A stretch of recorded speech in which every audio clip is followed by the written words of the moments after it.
Celle qui voulait devenir une sorcière, chapitre 3. La magie de l'air.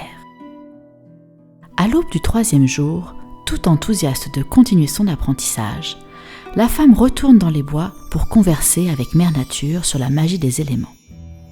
À peine installée, une voix résonne autour d'elle. « Bonjour ma chère enfant, tu es bien matinale aujourd'hui. » « Oh oui, je n'arrivais plus à dormir tellement j'avais de pensées qui venaient troubler mon sommeil, tellement d'interrogations avec tout ce que tu m'as déjà partagé. » Eh bien, pour ainsi dire, tu es parfaitement dans le thème du jour, car aujourd'hui, je vais te parler de la magie de l'air. Quel rapport avec mon insomnie ? Je vais t'expliquer cela. Mais d'abord, refaisons ensemble notre exercice d'hier. Si je te demande de penser à l'élément de l'air, quelle est la première chose qui te vient à l'esprit ? Quelle forme prend cet élément pour toi ?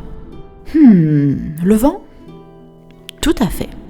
L'un des exemples les plus classiques. On peut également citer les animaux volants, les nuages, les ondes sonores, les senteurs, etc. Mais dis-moi, comment décrirais-tu les qualités de l'air ? Soit dans ton exemple, les qualités du vent. Alors je dirais que le vent c'est invisible, léger et rafraîchissant. En effet, les qualités sensorielles de l'élément de l'air sont léger, froid, rapide, mobile, sec, etc. Mais dis-moi, à quelle qualité plus énergétique et spirituelle associerais-tu l'air ? Qu'est-ce que l'air propage ? Le son ? Entre autres, oui. Donc si on élargit ce lien que tu as fait, l'air possède les qualités de la communication, mais aussi de la raison, de la mémoire, de la compréhension, du souffle, du mouvement, de la légèreté, de la clarté, et encore bien d'autres. Maintenant, si je te demande de me dire ce qui, dans ton corps, représente l'élément de l'air, c'est-à-dire qu'est-ce qui, par exemple, va gérer la raison et la compréhension ? Ah bah c'est facile, le cerveau. Eh oui, et si tu te rappelles que tu m'as associé l'élément de l'air au vent, eh bien le vent en toi, c'est également ta respiration, qui va te permettre également de parler et d'entendre. Maintenant, saurais-tu me dire si tu vois le lien entre ton insomnie et l'élément de l'air ? Ah, laisse-moi réfléchir quelques instants. Je t'ai dit que je pensais à trop de choses et que j'avais trop de questions dans ma tête, ce qui m'a empêché de dormir.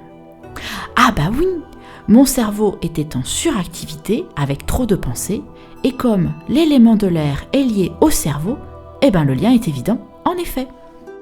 Bravo! Et sans le savoir, tu as expérimenté ce que c'est que d'avoir trop d'éléments air en toi.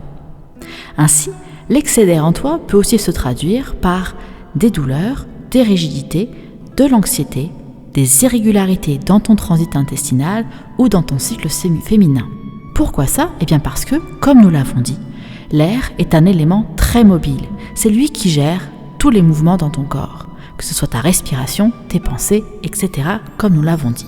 Ainsi, l'excès va se traduire par trop de mouvements ou l'empêchement de la bonne circulation de ces mouvements dans ton corps, qu'il s'agisse de tes pensées, de tes paroles, de ton transit intestinal ou encore des hormones qui permettent le bon fonctionnement de ton corps.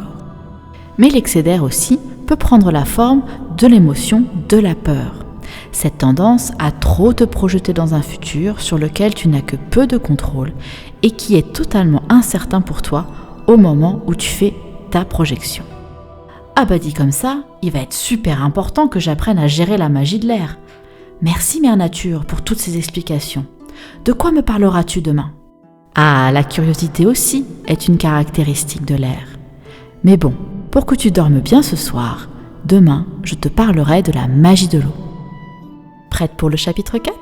Clique sur la prochaine vidéo pour découvrir la magie de l'eau. À tout de suite.